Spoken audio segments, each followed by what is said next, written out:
नमस्कार विद्यार्थ्यांनो. अगोदरच्या व्हिडिओमध्ये आपण हेट्रोट्रॉपिक प्लांट्स, इन्सेक्टिव्हरस प्लांट्स आणि सॅप्रोफायटिक प्लांट्स बद्दल माहिती घेतलेली आहे. त्या माहितीला जोडूनच पुढे आपल्याला राहिलेलं जे प्रकरण आहे आपलं करायचं आहे. ऑलवेज रिमेंबर, एक गोष्ट नेहमी लक्षात ठेवा, food gets spoil due to some fungi. कवकाच्या काही प्रजाती किंवा काही प्रकार असे आहेत की ज्यामुळे आपले अन्नपदार्थ खराब होतात. त्यामुळे आपल्याला असं वाटतं की सगळेच कवकाचे प्रकार खराब असतील किंवा त्यामुळे आपल्याला अपाय होत असेल, असं नाहीये.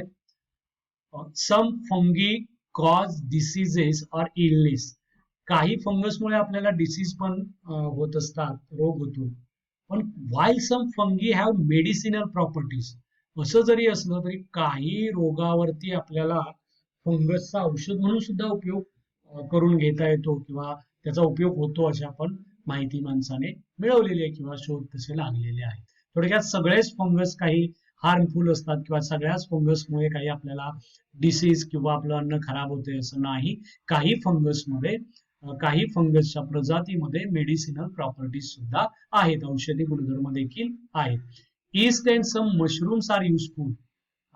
किनवा आणि मशरूमच्या काही प्रजाती आहेत. म्हणजे ईस्ट तुम्हाला माहिती आहे, ब्रेड वगैरे तयार करण्यामध्ये वापरतात ते मशरूम्स. भूचक्र ज्याला आपण म्हणतो, त्याच्या काही प्रकार जे आहेत ते आपल्याला अत्यंत उपयोगी आहेत. East is used in the fermentation process and for making bread. Bread बनवण्याच्या प्रक्रियेमध्ये ईस्ट नावाचं फंगसच आहे बाळांनो, ते आपल्याला काय करतं, उपयोग आहे. Fermentation process and making bread. Fermentation process म्हणजे आंबवण्याची प्रक्रिया. ब्रेड बनवण्यासाठीची जी आंबवण्याची प्रक्रिया आहे त्याच्यामध्ये आपल्याला ईस्ट हे फंगस उपयोगी आहे. Mushrooms are rich source of iron and vitamins. Mushroom जे आहेत ते आयर्न आणि विटामिन हे त्याच्यामध्ये भरपूर प्रमाणामध्ये असतं आणि ते आपल्या शरीराला गरजेचं आहे, त्याचा आपल्याला उपयोग होतो. थोडक्यात फंगस रिस्पॉन्सिबल आहेत आपले अन्न खराब करण्यासाठी किंवा डिसीजेससाठी, पण तसेच त्याच्यामध्ये मेडिसिन प्रॉपर्टी आहेत. आपल्या दैनंदिन जीवनामध्ये गरजेचे असलेल्या फर्मेंटेशन प्रोसेसमध्ये सुद्धा आपल्याला फंगसच्या काही प्रजाती काय करत आहेत, मदत करणारे आहेत. आता role of nutrients and effects of their deficiency on plants. म्हणजे वनस्पतीमध्ये असलेली पोषक द्रव्य आणि त्यांचं कार्य, जर त्यांच्याकडे ते नसतील तर त्या पोषद्रव्याच्या अभावामुळे त्या वनस्पतीमध्ये कोणत्या प्रकारची डिफिशियन्सी येऊ शकते किंवा कोणत्या प्रकारचा त्या डिफिशियन्सी मध्ये कोणत्या प्रकारचा परिणाम होऊ शकतो, हे आपण जरा या चार्ट वरून पाहणार आहोत. 3 कॉलम आहेत बाळांनो. पहिला एक कॉलम आहे, न्यूट्रिएंट्सचं नाव आहे, त्याचं फंक्शन म्हणजे कार्य आहे, आणि इफेक्ट्स ऑफ डिफिशियन्सी, त्याची कमतरता जर प्लांटमध्ये असेल तर त्या प्लांटवर त्याचा काय परिणाम होत असेल अशी माहिती आहे. पहिला सगळ्यात इम्पॉर्टंट न्यूट्रिएंट आहे नायट्रोजन. नायट्रोजनचं काय फंक्शन आहे? Important components of proteins, chlorophyll and cytoplasm. म्हणजे वनस्पतीच्या मध्ये आपल्या असलेली प्रथिने, हरितद्रव्य आणि पेशीद्रव्य या सगळ्यामधला तो एक महत्वाचा काय आहे, घटक आहे. आणि जर तो नसेल तर काय होणार? रिटार्डेड ग्रोथ, येलोईंग ऑफ लीव्स, म्हणजे वाढ खुंटणे. म्हणजे आपल्या वनस्पतीची वाढ जी नियमित चांगली होत असते नायट्रोजन असेल तर, जर ते नसेल तर मात्र ती खुंटते. वनस्पतीची पानं पिवळं होण्याचं प्रमाण काय होतं, वाढतं. फॉस्फरस हा एक दुसरा पोषकद्रव्य आहे, इम्पॉर्टंट न्यूट्रिएंट्स आहे. काय करतं ते? Conversion of light energy into chemical energy. म्हणजे प्रकाश ऊर्जेचं रासायनिक ऊर्जेमध्ये फोटोसिंथेसिस मध्ये फोटोसिंथेसिस मध्ये जे रूपांतरण होतं त्याच्यामध्ये फॉस्फरसचा महत्वाचा रोल असतो. आणि जर ते नसेल, त्याचा अभाव असेल, कमी असेल, तर काय होतं? Early leaf fall. म्हणजे वनस्पतीची पानं वर्षातून विशिष्ट वेळी गळतात, पण अशा वनस्पतीमध्ये, ज्या वनस्पतीमध्ये फॉस्फरसची कमतरता आहे, त्यांच्यामध्ये ती लवकर ही होतात. लेट फ्लॉवरिंग, उशिरा त्याला फुलं येतात, आणि स्लो ग्रोथ ऑफ रूट, मुळांची वाढ काय होते, कमी होते. ही फॉस्फरसच्या डिफिशियन्सीमुळे होणारा परिणाम. Potassium is the next nutrient necessary for metabolic activities. वनस्पतीमध्ये जे मेटाबॉलिक म्हणजे चयापचयाच्या ज्या ऍक्टिव्हिटीज आहेत, जे कार्य आहे त्याच्यासाठी आवश्यक असलेलं पोटॅशियम आहे.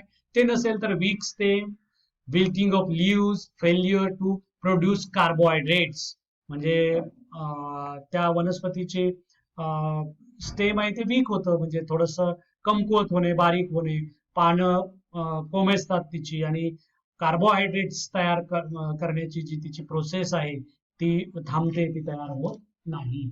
मॅग्नेशियम हे त्याच्या पुढचं महत्वाचं न्यूट्रिएंट आहे. ते कशासाठी वनस्पतींना मदत करतं, तर प्रोडक्शन ऑफ क्लोरोफिल, क्लोरोफिलच्या उत्पादनामध्ये, हरितद्रव्याच्या उत्पादनामध्ये ते उपयोगी आहे. आणि ते नसेल तर सेम स्लो ग्रोथ होती, येलोइंग लिव्स असं त्याच्यावर, म्हणजे वाढ संथ होते, थोडीशी खुंटते त्याला आपण म्हणतो, आणि पानं काय होतात, पिवळी पडतात.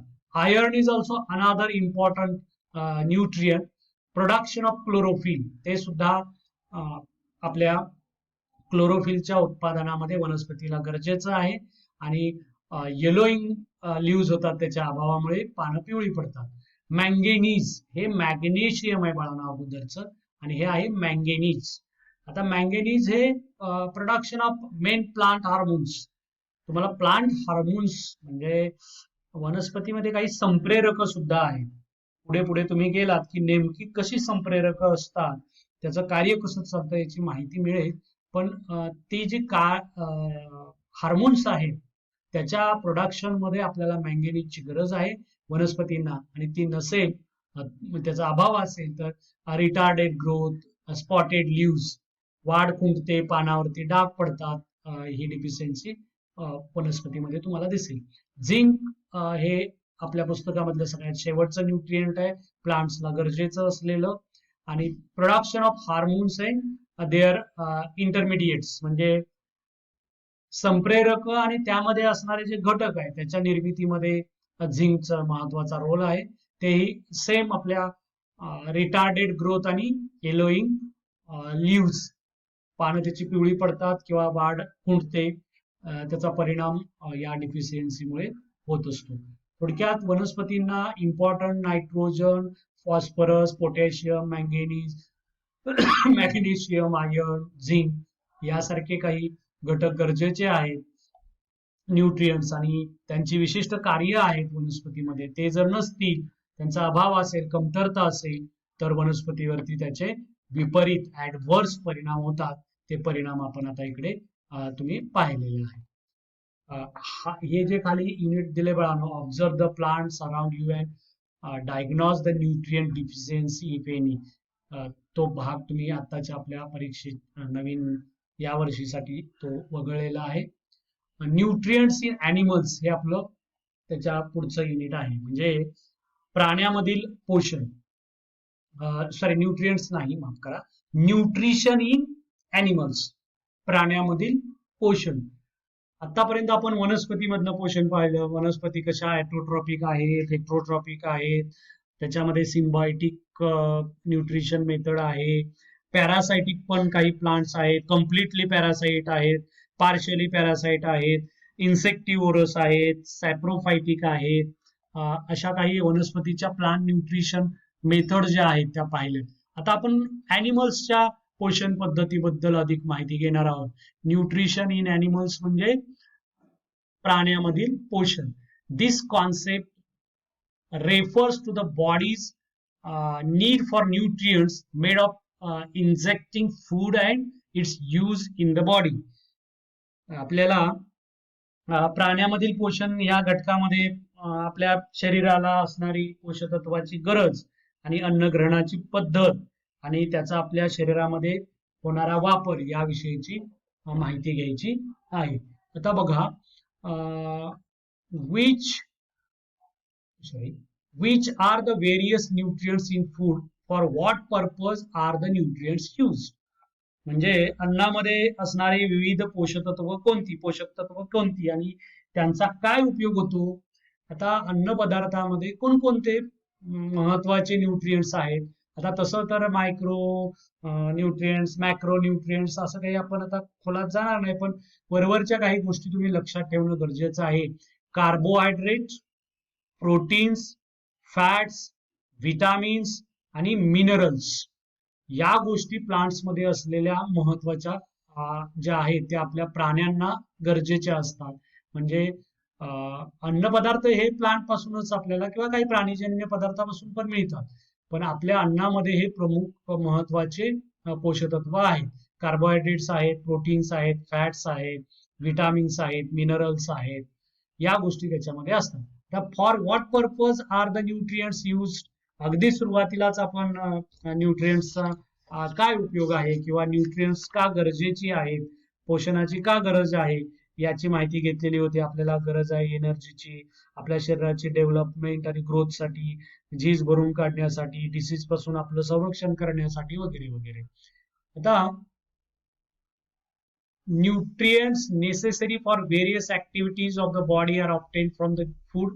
आपल्या शरीराला वेगवेगळ्या ऍक्टिव्हिटीज कंप्लीट करायला न्यूट्रिएंट्सची गरज असते. They are supply to the various parts of body through blood. आपल्या रक्तातून शरीराच्या विविध भागापर्यंत न्यूट्रिएंट्स पोहोचवली जातात.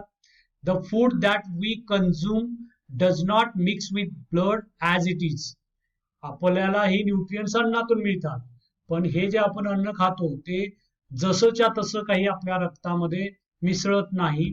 मग it needs to convert into soluble form that can easily mix in blood.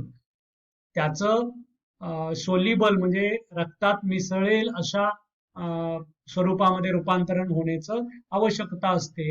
आणि nutrition in animals involves various steps from injection to ejection. म्हणजे प्लांटच्या न्यूट्रिशन मध्ये वेगवेगळ्या स्टेप्स आहेत. सुरुवात होते त्याची इंजेक्शन पासून आणि शेवट होतो त्याचा इजेक्शन पर्यंत, इजेक्शनने. आता कोणत्या स्टेप्स आहेत ॲनिमल न्यूट्रिशन मध्ये? बघा, steps in nutrition of animals. Animal nutrition मध्ये कोणत्या स्टेप आहेत ते आपण बघणार आहोत. Steps in nutrition in animal. प्राण्यांच्या न्यूट्रिशन मध्ये कोणत्या स्टेप्स आहेत? आता सगळ्यात पहिली इंजेक्शन, दुसरी आहे डायजेशन, तिसरी आहे ऍब्सॉर्प्शन, चौथी आहे ऍसिमिलेशन आणि शेवटची आहे इजेक्शन. आता इजेक्शनच्या ह्या प्रत्येक शब्दाचा जो अर्थ आहे ना तो आपण बघणारच आहोत. इंजेक्शन म्हणजे काय? Food is taken in to the body. शरीरामध्ये अन्न घेणे याला इंजेक्शन म्हणायचं, पहिली पायरी. डायजेशन म्हणजे काय? Conversion of food into simple soluble forms. अन्नाचं साध्या घटकामध्ये रूपांतरण करणे, आणि ही जी प्रोसेस आहे त्याला डायजेशन म्हणायचं, म्हणजे पचन म्हणतो आपण. ऍब्सॉर्प्शन म्हणजे transfer of soluble food to the blood. जे आपलं पचन झालेलं अन्न आहे ते आपल्या रक्तामध्ये ट्रान्सफर होणे किंवा रक्तामध्ये शोषलं जाणं, रक्तामध्ये मिसळणे, या प्रक्रियेला ऍब्सॉर्प्शन म्हणायचं. आणि ऍसिमिलेशन म्हणजे काय? तर utilization of absorb food by cells and tissues for energy production, growth and repair. प्रत्यक्ष ब्लड मधून जे अन्नरस आला आहे, जे पचलेलं अन्न आलं आहे, त्याचा आपल्या शरीराच्या पेशीमध्ये किंवा उतीपर्यंत ते पोहोचतं आणि त्याचा प्रत्यक्ष वापर होतो ग्रोथ आणि रिपेअर म्हणजे ऊर्जा निर्मिती करण्यासाठी किंवा शरीराची झीज वगैरे भरून काढण्यासाठी. याला ऍसिमिलेशन म्हणायचं. आणि इजेशन किंवा इजेक्शन कशाला म्हणायचं? Removal of waste products and undigested food from the body. आता हे सगळं झाल्यानंतर जे वेस्ट फूड आहे, पचन न झालेलं, आणि अनडायजेस्टेड म्हणजे पचन न झालेलं, हे जे अन्न आहे आपल्या शरीरामध्ये बाकी सगळ्या प्रोसेस झाल्यानंतर ते शरीराच्या बाहेर घालून देण्याची जी प्रक्रिया आहे त्याला इजेक्शन म्हणायचं.